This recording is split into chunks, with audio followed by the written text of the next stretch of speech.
J'inviterais tout le monde à venir voir le site diagnostic.me pour une raison principale. Notre génération adolescente, je parle du 11-18 ans, ont un beau message à vous transmettre. Je m'appelle Tania, j'ai 17 ans, je suis en secondaire 5 à l'école Curie-Antoine Labelle en concentration danse. Le programme diagnostic, dans le fond, il m'apportait un but parce que pendant tout le long de cette année scolaire-là, j'avais pas de but, je savais pas où est-ce que je m'en allais. C'était vraiment difficile de rester concentrée à l'école puis comme de rester motivée.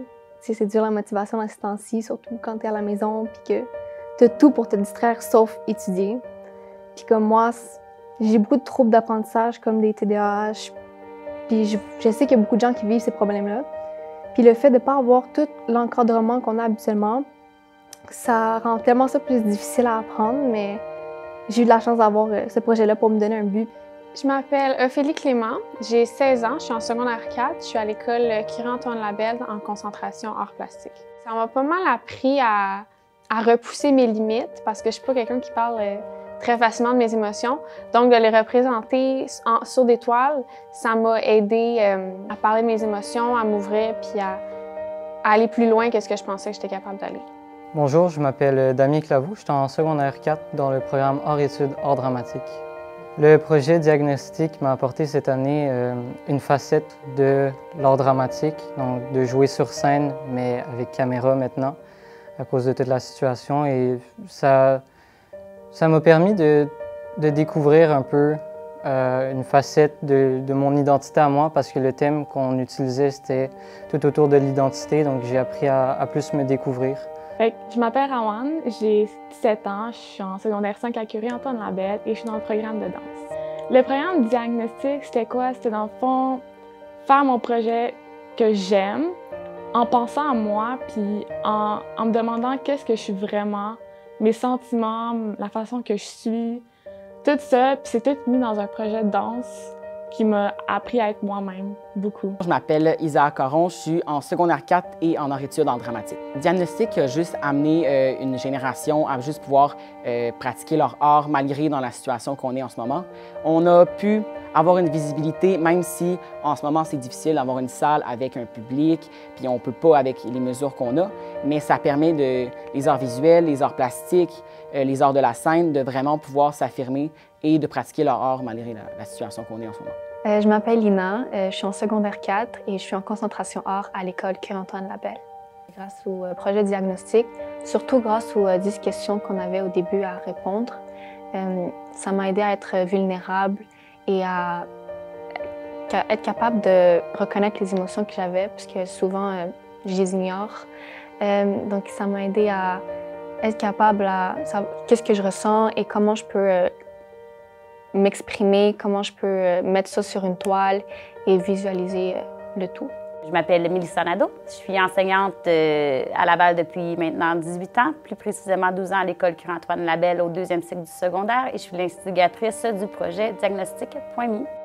Le projet diagnostic, c'est un projet qui a démarré dans une conversation un vendredi soir avec mon conjoint, où est-ce que je transposais mon anxiété puis mon angoisse dans celle de mes étudiants. Je me demandais comment je pouvais utiliser cette espèce de crise, de double crise de la part de mes élèves identitaires et sanitaires. Puis je voyais la détresse de mes élèves qui, à travers des programmes d'art, bon, pas de public, pas d'expérience culturelle, puis les jeunes ont besoin de s'exprimer. Donc, je me devais de construire quelque chose ou de bâtir un projet qui allait être rassembleur. Puis, je voulais leur faire voir aussi qu'ils n'étaient pas seuls à vivre ce genre de confinement-là. Donc, dans ma vision utopique du départ, c'est d'avoir au moins une école par continent pour faire la comparaison des similitudes. Mais il y a aussi des différences à travers les frontières. J'ai réfléchi longuement, puis j'ai pensé à la puissance du virtuel. Donc, c'est à ce moment-là où est-ce qu'est né diagnostic.me pour pouvoir établir différentes galeries virtuelles. Jusqu'à maintenant, le projet regroupe environ 78 écoles et milieux. On parle d'environ 84 profs, 26 pays différents. Tous les spécialistes, collaborateurs, ont eu le sujet de l'autoportrait symbolique. En quoi ça consiste, un autoportrait symbolique? C'est plus à travers des questions introspectives. C'est un questionnaire que j'ai construit. Et ce questionnaire-là n'était pas obligatoire pour chacun, Mais ça a aidé les élèves à démarrer un petit peu leur processus d'exploration interne, d'exploration de soi. Parce que quand il y a un chamboulement au niveau émotif, la force, ça développe une nouvelle force créatrice, puis ça devient très puissant au niveau de l'expression de soi. Dans le fond, cette année, ça a été vraiment difficile pour moi. J'ai été diagnostiquée il y a 5 ans d'un trouble anxieux. Et cette année, c'était très, très, très intense. Alors que quand je dansais, je lâchais la pression.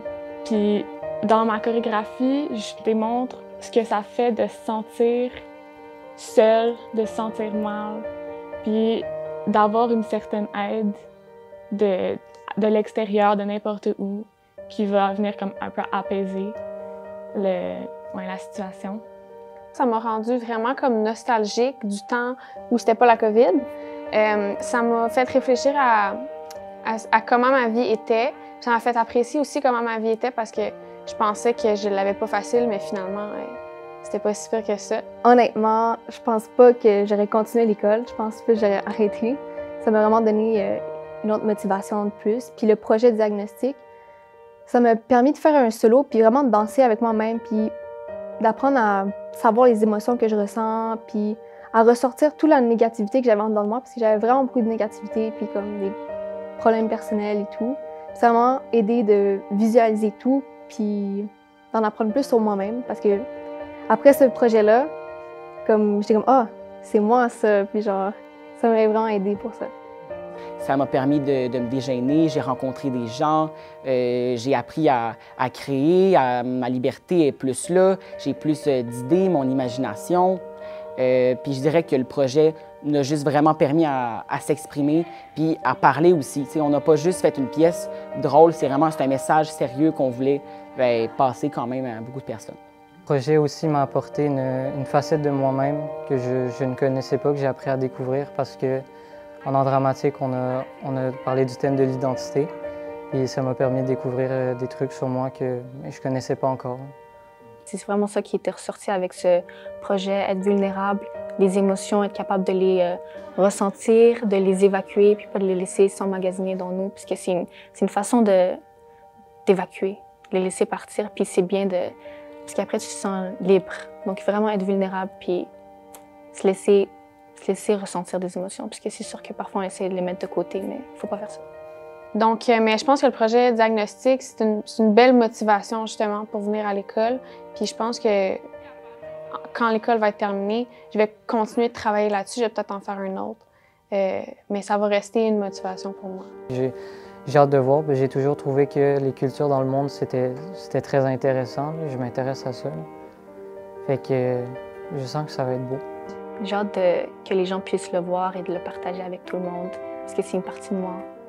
Puis c'est une belle plateforme parce que c'est international, puis dans 3 langues quand même. Le grand dévoilement, c'est que toutes les œuvres vont être mises à la disposition du public ou des spectateurs à partir du 20 juin. Le message que je passerai aux élèves, prenez le temps de regarder toutes les œuvres et tous les messages qui sont passés à travers les galeries virtuelles des différents pays.